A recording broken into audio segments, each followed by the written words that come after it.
Hey, y'all. Welcome back to Couch Chronicles / Car Chronicles with Candace. Happy Marvelous Monday. I hope you're having a blessed day indeed. If you haven't yet already, click the subscribe button. Please do so. And hit the bell beside the subscribe button so that you will be notified each time I upload a video. On today, I just want to talk about getting in your purpose. It would behoove each and every one of us to get into our purpose. That's right, get into your purpose. I know it sounds easier than it really is, but it really isn't that hard to get into your purpose. All you have to do is get into your word, and I know I say that all the time, get into your word. When you get into your word helps with a lot. And by getting into your word, you will be transformed and not conform to the world. That's why it seems so hard, because we as a people, we live out here in this world and we have become conformed to the ways of the world. I know I was conformed to the ways of the world. I was out here wilding out. I was out here for years. 30 something years.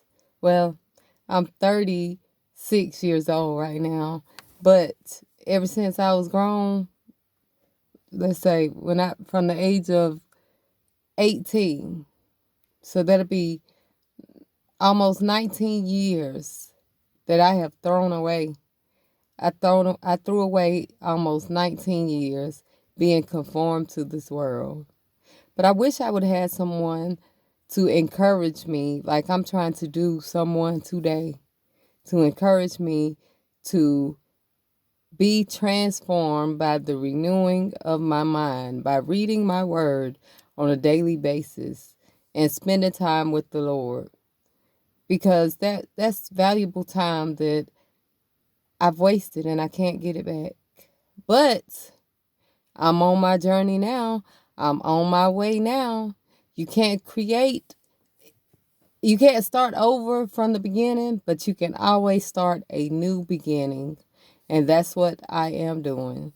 I am starting a new beginning. And I thank God that He didn't continue to allow me to be conformed to this world. I thank God that He snatched me up and said, get on out of this world, Candace. Get on out of this world. I have something much better for you. I'm so glad that He did that.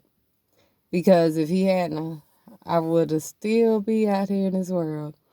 Drinking, partying, smoking, getting it in, fornicating.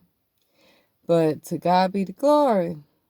All those things are history. So I challenge you guys to be transformed. Be transformed.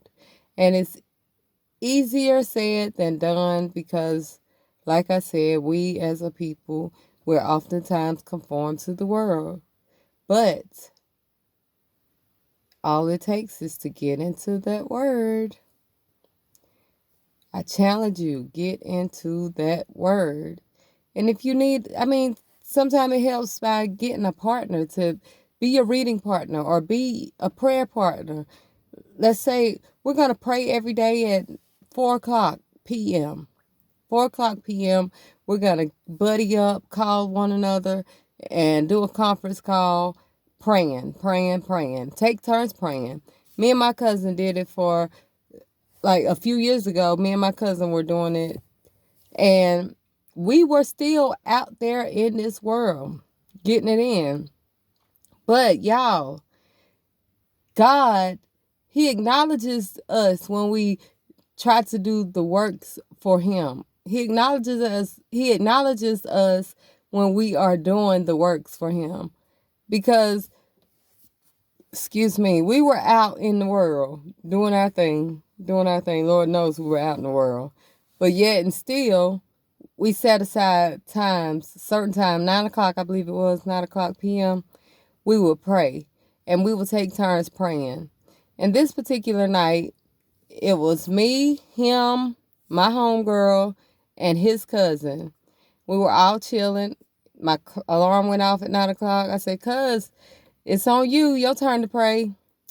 And he called himself was hollering at my homegirl. So he kind of felt some type of way. He really didn't want to pray in front of my homegirl. But I reminded him of the word. Be ye ready at all times, bruh. So he was a willing vessel. And he said, all right, all right. And we joined hands and he began to pray. And how many of you guys know that where 2 or 3 are in the midst, there Jesus will be also? Because, y'all, in the midst of him praying, my homegirl went limp. Me and the other guy that was there, we literally were holding her up to the end of his prayer. We were literally holding her up to the end of his prayer.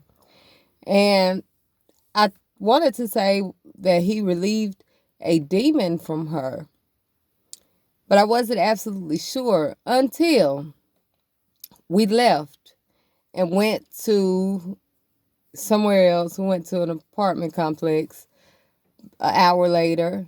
And when we got to that apartment complex, y'all, soon as we pulled up and opened the car door, she began to vomit. How many of you guys know that that's how that demon had to get out of her? He really exorcised a demon from her. But God, with his good self, did not let it be released on my property where I was living at, because he knows that when a demon is exorcised from someone, is looking for the weakest vessel to re-enter. And I had children there.